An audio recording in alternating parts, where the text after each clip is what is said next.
Hi. Let's talk relationships.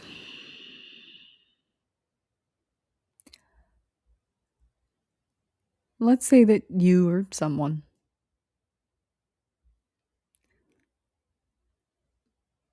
you're trying to obtain a goal.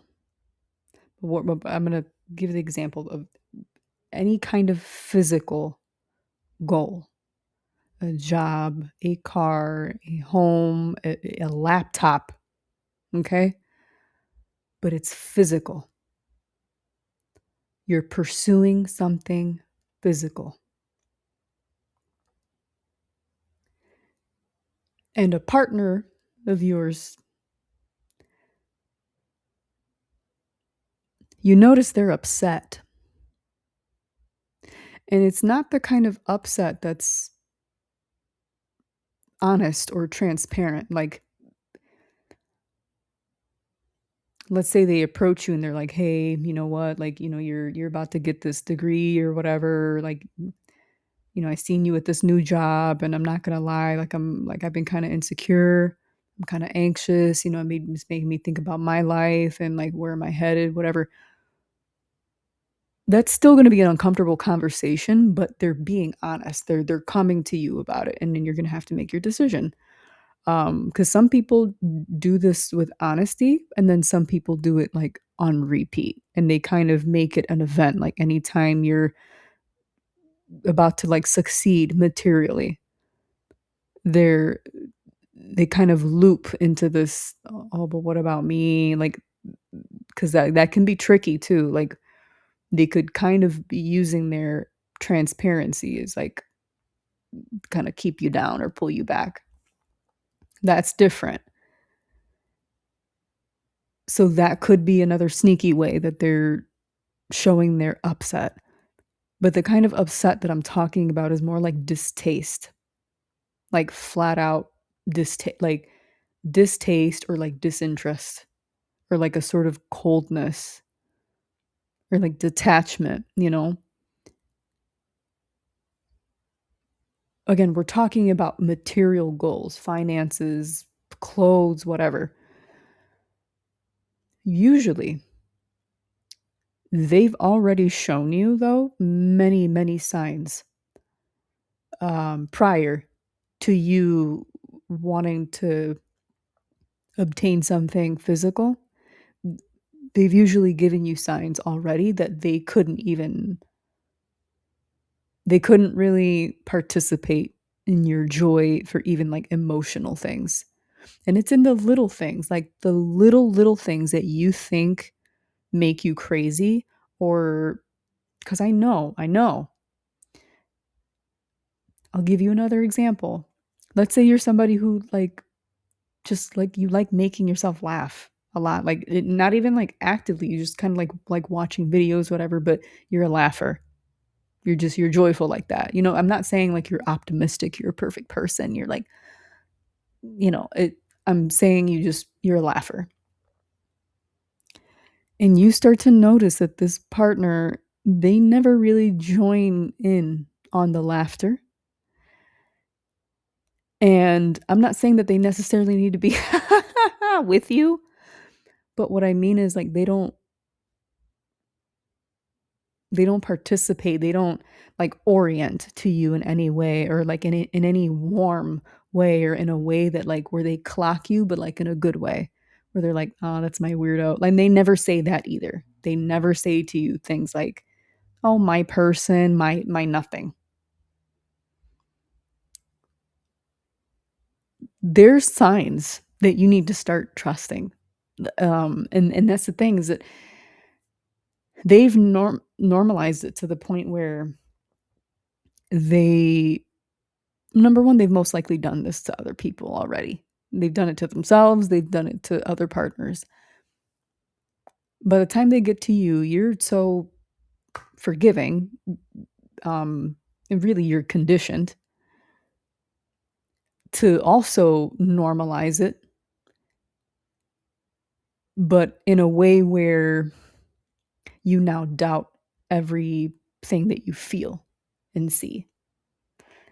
And you'll know, you're like, like something feels off though. Like they're physically here. They're sitting beside me. Like we're watching the same show. Yeah, we're like talking, but it's like I don't have anyone thinking with me. I don't have like the presence is not there and you're going to feel it. It feels like this thin membrane and like it's almost like it's mostly a feeling, but like if you're really sensitive, you could almost feel like you can almost see it. Like this film, like the thinnest, most subtlest sheet of ice. But it's between y'all. It's not a wall because a wall is different. A wall is a wall. A wall, you're like, all right, no, I'm not like I don't really rock with that person. I'm not, there's nothing really here. But some of us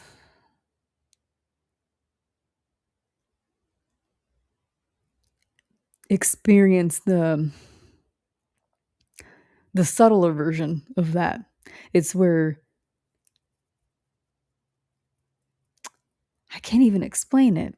Far further than that, it's just something don't sit right.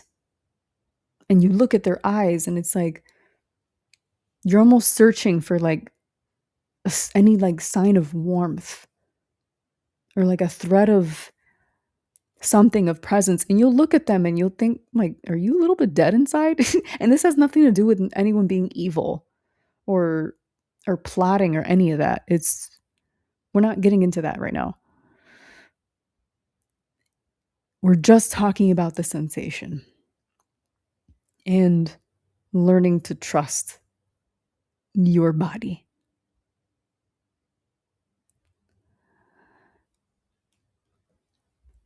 Your body is the compass. Your mind, the translator. And some people don't know how to sit with their feelings long enough to then produce a thought with actual words that might make them uncomfortable. But that thought that is usually a feeling that's meant to be followed. For example, yeah, I am feeling kind of horny for that coworker. Ooh, ooh. Mm-hmm. But that's not a moral flaw. That is a feeling, a sensation to follow. Because usually there's so much more buried underneath that. That's not just about sex anymore at that point. It's not. Believe you me. Layers. Shrek. The onion. Okay? But some people are a little more sensitive, or they move a little slower, or the societal conditioning didn't quite stick. These individuals are, I don't want to say brave enough, like, but they can endure a little longer sitting with emotions. And they might not be masterful at it, but because they had to do a lot of emotional labor from a tender age, they they can go inward. I'm not saying all everyone, there's certain people. I kind of veered off there at the end, but I had this dream once, not like recently, and I was in this. It was a false awakening. I thought I'd woken up, but immediately I looked around. I was like, okay, I'm not. Like I wasn't fully aware that I was still dreaming, but I was like, something in me did feel like, okay, I didn't wake up in the spot that I thought that I was supposed to wake up. Like I knew I was maybe supposed to wake up in my bedroom, but as soon as another dream sequence kicked in, forgot. And I was like, okay, well, I'm not where I thought I was going to end up, but it was a sort of hospice. And there was an exit But I turned to this old woman and she almost looked like me, but like kind of frail, just older, but still fiery as hell. And she was in this chair. And it was weird. You know how dreams are like that? Like she kind of was sometimes really up close and like big. And then sometimes she was like super tiny, like in her chair, like a little mini version of her. But she kind of kept it was like this trickster energy, but her eyes, like they kept locking with mine. And she specifically said, she's like, "See, because you're not listening, you're not hearing me." And I was like, "The fuck? What is this lady talk? What do you mean I'm not hearing you? Like, what are you talking about?" But I was like intrigued because she was so playful about it. And and then she, at some point, her voice gets real low, and it felt like a sort of come here. So I get close, and she goes, "Be your body a compass, and your mind the gentle translator." And I was like, "Bitch." What the fuck are you, a fortune cookie? Don't give me riddles right now. But damn. And I will leave you with that. You do with that what you will. Uh-huh.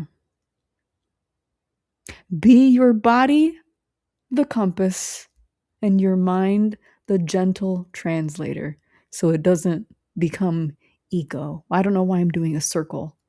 I felt like that was necessary.